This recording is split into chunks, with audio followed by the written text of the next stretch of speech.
Welcome to This Explainer. Okay, today we are going to trace a really incredible timeline that connects ancient humanity's fundamental desire to document life all the way to cutting-edge modern space engineering. It's a story about human ingenuity, and I promise you, it is going to completely change how you look at a simple sheet of paper. So, what does an ancient Mesopotamian clay tablet have in common with a modern space satellite? I mean, it sounds like a trick question, right?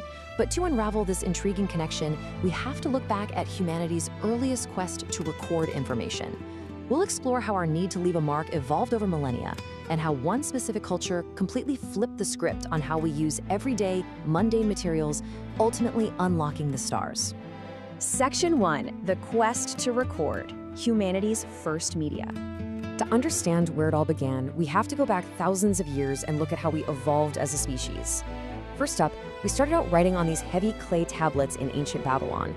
And what's kind of crazy about clay is that it actually acted a lot like the RAM and ROM in your computer today. Make a mistake, just smooth it out with your finger and rewrite it. But if you baked it, boom, permanent record. From there, we moved to Egyptian papyrus. Sure, it was way lighter, but it was incredibly fragile. In fact, when it was brought over to the damp climates of Europe, a lot of it literally just rotted away.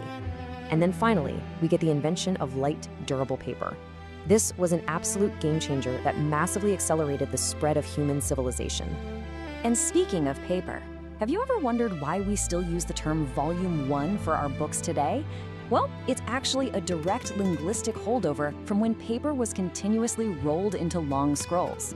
For centuries, paper was basically the ultimate two-dimensional canvas for human knowledge, simply unrolling to reveal the thoughts of the past. Section 2, folding, a new dimension, a revolutionary shift.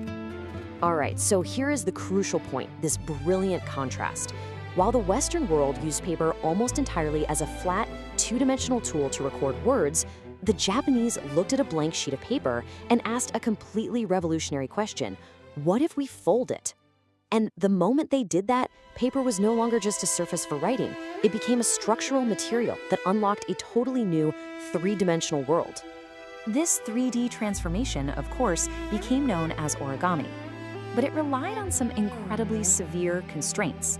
You can't use scissors, and you absolutely cannot use glue. You just get one flat sheet of paper, the whole shebang has to come from that. But here's the fascinating part. Rather than limiting people, these strict rules actually stimulated boundless creativity. It reflected this deep Japanese aesthetic of respecting the material and wasting absolutely nothing. We actually see this exact same philosophy in traditions like origata, which is the beautiful, formal Japanese art of gift wrapping that conveys deep respect and unseen etiquette. Section 3, more than just craft, a universal tool. You know, when it travels overseas, origami is often viewed as sheer magic. It just totally transcends language barriers. There's this wonderful, almost unbelievable story from an exhibition in Germany.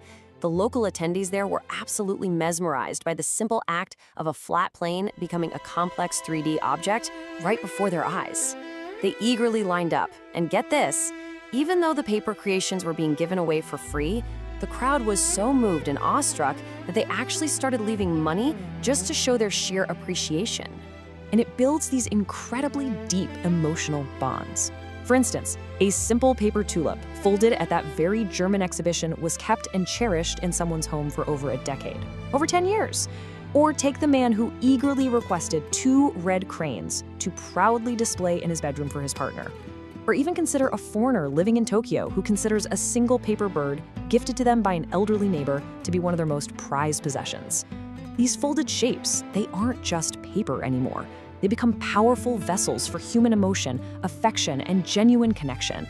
Section 4, 1,000 paper cranes, a symbol of peace. Because origami carries such immense emotional weight, we really have to talk about its most universally recognized and historically significant symbol. Following the tragic atomic bombing of Hiroshima, there emerged the deeply moving story of a young girl named Sadako Sasaki. She diligently folded paper cranes from her hospital sickbed, holding on to a quiet, steadfast hope for her recovery. And through her remarkable story, the origami crane was permanently transformed into a global symbol. It became a profound shared prayer for peace that still resonates deeply with millions of people around the world today. Today, millions of these beautifully folded cranes arrive at the Hiroshima Peace Park from all corners of the globe. It's truly a shared language of hope. But you might be wondering, what actually happens to all that paper once it fulfills its symbolic role? Does it just get thrown away? Well, the answer to that lies in a traditional Japanese mindset dating all the way back to Edo period paper recycling, where old paper was carefully collected and reused. And these modern cranes? They're treated with that exact same spirit of zero waste. By honoring this deep cultural heritage, there is an assurance that both the environmental material itself and the profound spiritual prayers for peace folded into them are deeply respected. They are never casually discarded. Section 5, From Art to Outer Space. Origami in Science. Now prepare to have your mind blown. We are going to explore how this ancient folding technique isn't just some symbol of the past. It is actively shaping our modern scientific world. The exact same structural geometry used to fold a delicate paper crane is right now being used in the United States as an educational tool to teach complex spatial mathematics. In hospitals, scientists are using origami folding principles to engineer tiny, expandable medical stents that are literally saving lives. And out in orbit, aerospace engineers are using these exact same folding techniques to pack massive solar panels into tiny rockets so they can deploy them effortlessly once they reach the vastness of outer space. How cool is that? So, we've traced an incredible timeline today. We've seen how humanity transitioned from merely recording our existence, literally pushing our fingers into wet clay, to actively creating entirely new, functional, and emotional forms out of a single flat sheet of paper. As we move into an era where our data is increasingly invisible and digital, floating around in the cloud rather than sitting on a scroll, we still inherently turn to the physical act of folding. It expresses our physical humanity. It represents our evolution from simply being recording beings to becoming creating beings. Which leaves us with one final, pretty exciting question for you to ponder. Armed with this incredible history of innovation, what will you create with your next blank page? Thanks so much for joining me on this explainer, and I absolutely cannot wait to explore our next topic with you.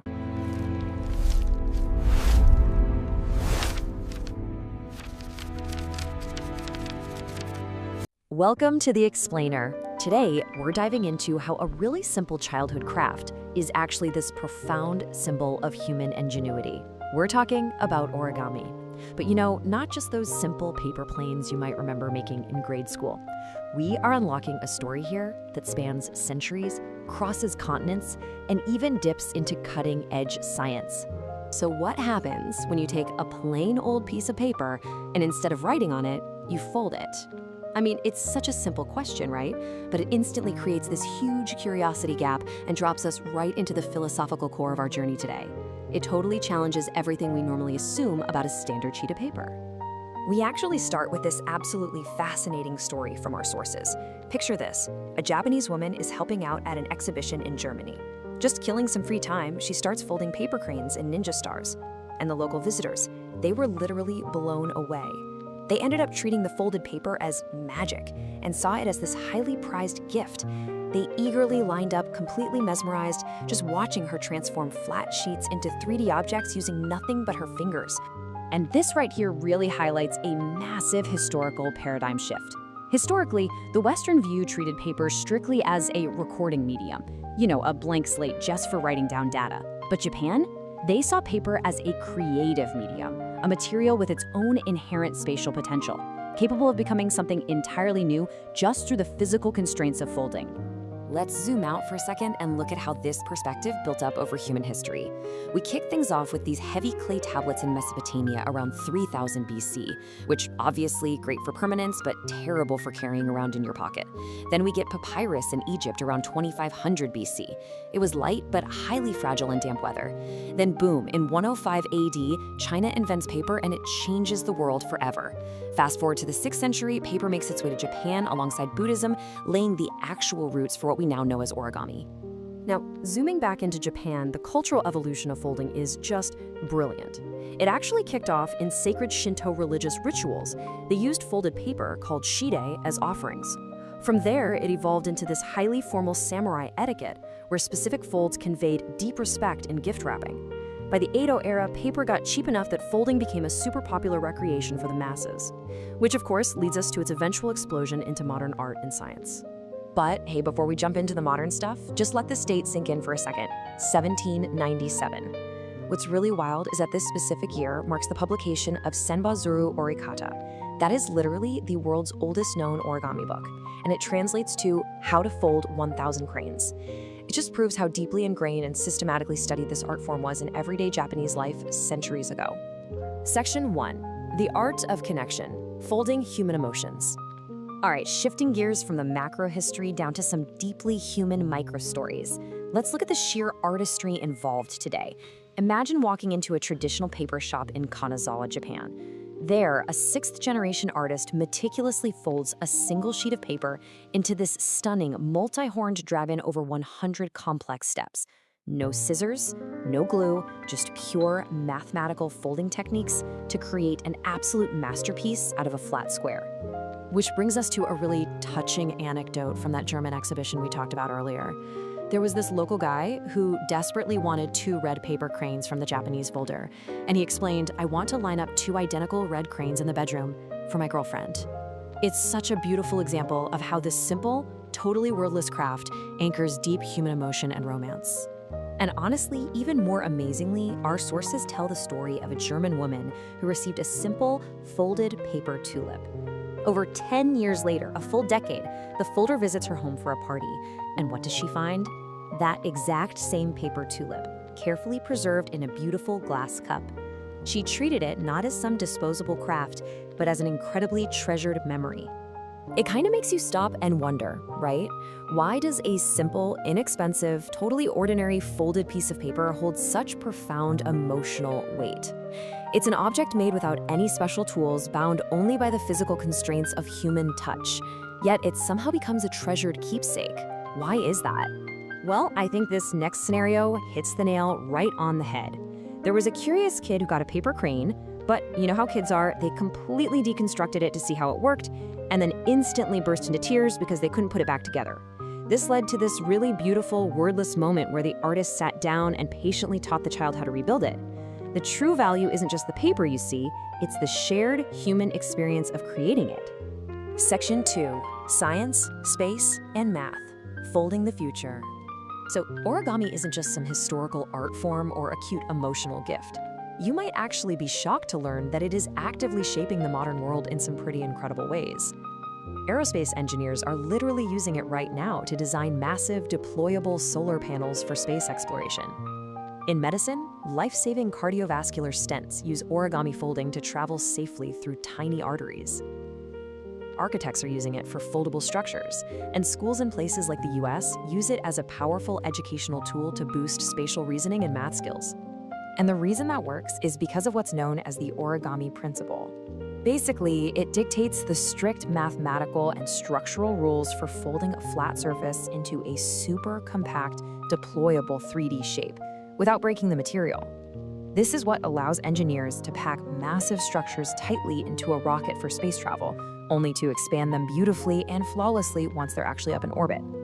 But you know, to balance out all that heavy rocket science, just picture a delicate 38-step paper cherry blossom. To master something like that requires immense brain training and serious spatial awareness. You have to actively visualize the geometry of the final shape while executing dozens of intermediate folds. It's an absolute mental workout that perfectly bridges the gap between raw mathematics and stunning visual art. Section 3. A universal language, beyond words. Now, as we bring it back to the most crucial element here, the human connection, think back to that German exhibition again. Visitors were so incredibly moved by the wordless performance of the folding itself that they willingly left money inside small, free paper boxes the artist had folded. There was literally no price tag. They just did it out of sheer respect for the craft and the beauty of the transformation they had just witnessed.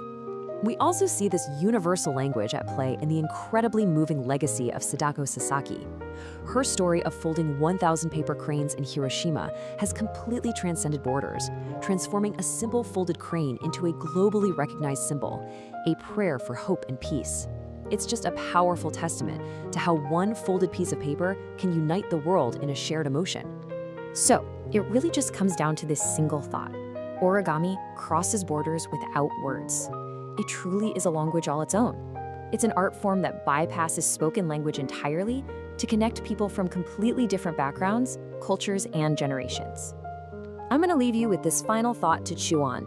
The next time you hold a totally blank piece of paper in your hands, are you just going to write on it, or will you create an entirely new world? I really hope this explainer has completely reshaped how you'll look at the next sheet of paper you encounter. Thanks for exploring this with me today. What is it about Japan that captivates you? Please let me know in the comments below. If this journey resonated with you, please subscribe to the channel, hit the like button, and stay tuned for our next episode. Thank you so much for watching.